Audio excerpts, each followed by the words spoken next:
into the atmosphere for about 200 years. We know that temperature have now increased by about 1 degree. We know that's consistent with the rate of which CO2 is going up in the atmosphere, and we also know that these changes are really unprecedented. 1 degree of global average temperature change is a lot.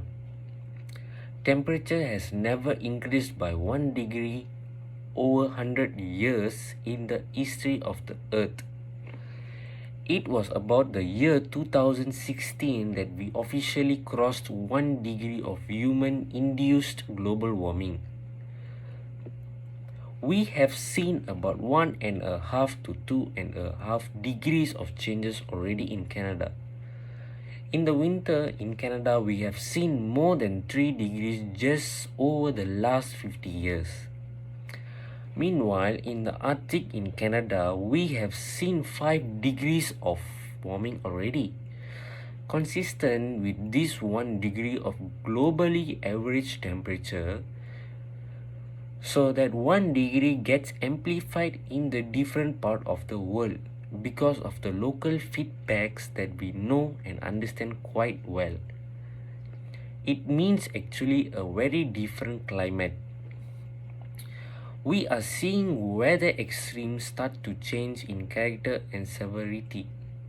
We are seeing very dramatic changes in the Arctic with sea ice concentration and areas going down actually faster than most scientists had predicted. We are seeing, the oceans warm up and its very surf impacts on coral reef ecosystems around the world. So yeah, these are all the things that are visible signatures of a warming climate because of human activity.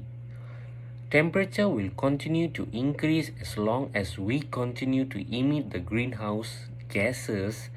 If we really want to stabilize global temperature, we actually have to eliminate the production of carbon dioxide and really minimize emissions of every other greenhouse gases that is produced through agriculture or other land we process.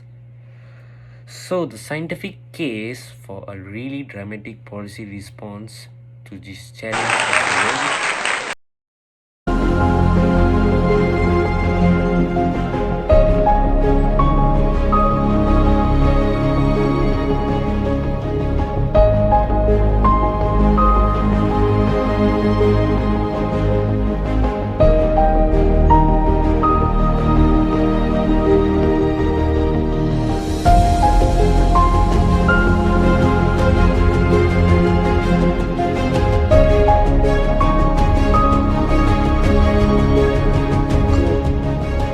Evening, and my name is Muhammad Afid. I'm from MSU and I'm taking SKS course. And I will talk about the climate change effect based on the various of world. Our economist Julia Puastunder has says that climate change will have a different effect on various regions of the world. Country that have agricultural areas is called the region. Will usually have a benefit from a warmer temperature, and warmer weather means longer growing season and increased crop number. Countries such as UK, France, Norway, Canada, and Sweden will emerge winners. Why is that? This is because they will ever produce their wood. After that, they would. Otherwise, they have to import from more tropical country. Some part of the United States may benefit from higher temperature, but not nationwide.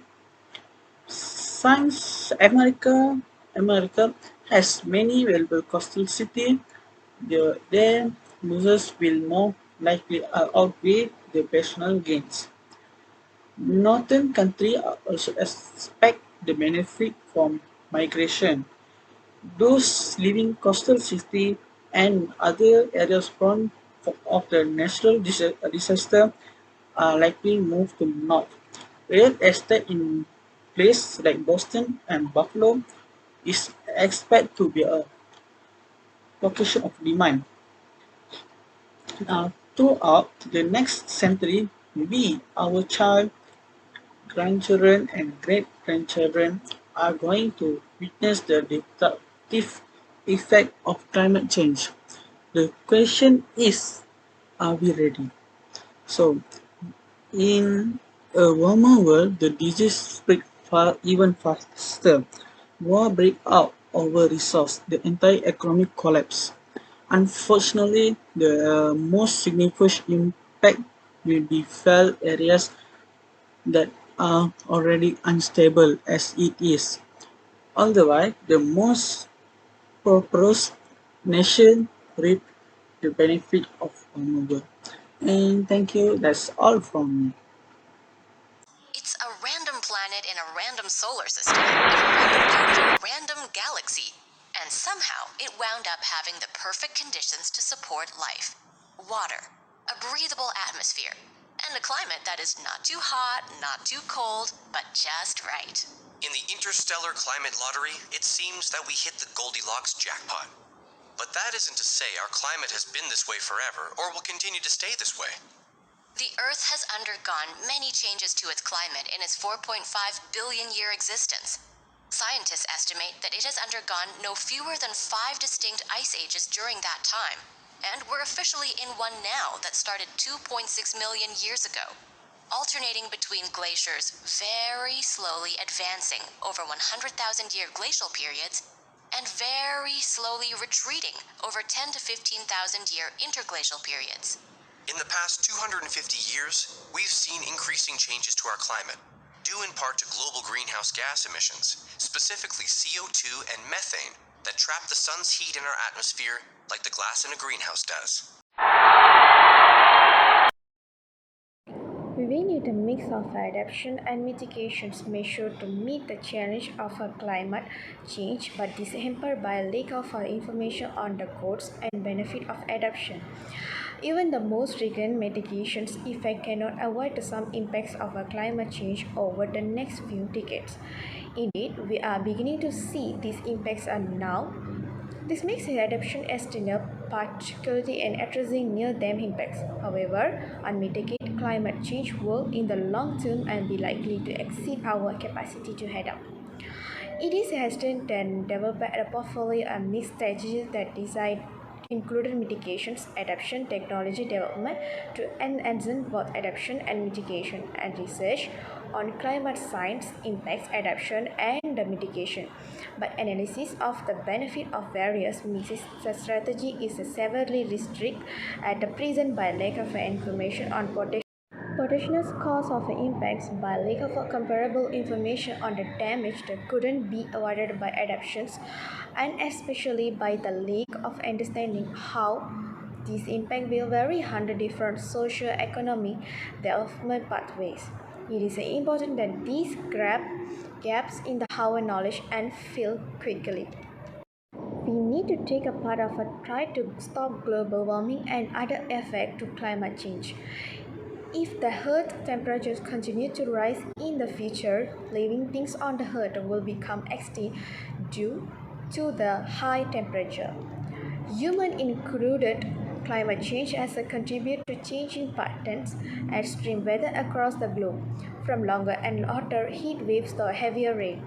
From the broad perspective of weather events are now connected to climate change, while natural variability continues to play the key role in the extreme weather. Climate changes has shifted the odds and changed the natural limit, making the certain type of extreme weather more more frequent and more intense.